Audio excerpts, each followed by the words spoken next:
ওনার দোকানে বেড়াটা ভালোই হয়, শুনেছি উনি নাকি চোখেও কম দেখে, কিছু অতিরিক্ত ফল লুকিয়ে নিয়ে নিতে পারে। ঠিক বলেছ, অতিরিক্ত ফল নাকি না না, আমরা সব দেখে আল্লাহ বলেছেন এটা অনুচিত কাজ। কি বলো কামসা? ঠিক বলেছ নারী, আমরা সবসময় সততা পালন করবো। চুরি করলে আমাদের ইমান ক্ষতিগ্রস্ত হবে। চলো সঠিকভাবে ফল কিনি।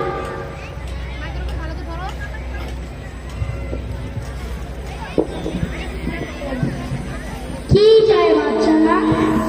দাদু আমাদেরকে 1 কেজি আপেল আপনি দাম করতে। টুপি টুপি একটা আম নিয়ে নি।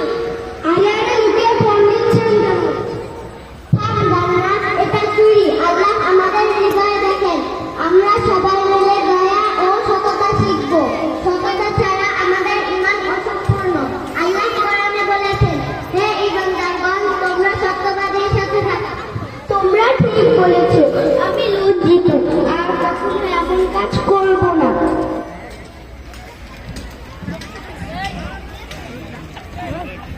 বাচ্চারা, অনেকক্ষণ যাবত আমি তোমাদের দেখছি। হুমায়রা, নাদিয়া এবং আদিলা, তোমরা খুব সুন্দর করে বন্ধুদের সঠিক পথ দেখিয়েছো। নবীজি বলেছেন, খাঁটি মুসলমান সেই যার হাত ও মুখ থেকে অপর মুসলমান নিরাপদ।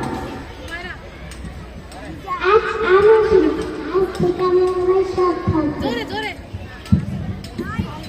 আলহামদুলিল্লাহ, আল্লাহ আমাদের সাহায্য করুন। আমরা ইসলামের পথে চলবো ইনশাআল্লাহ। আসসালামু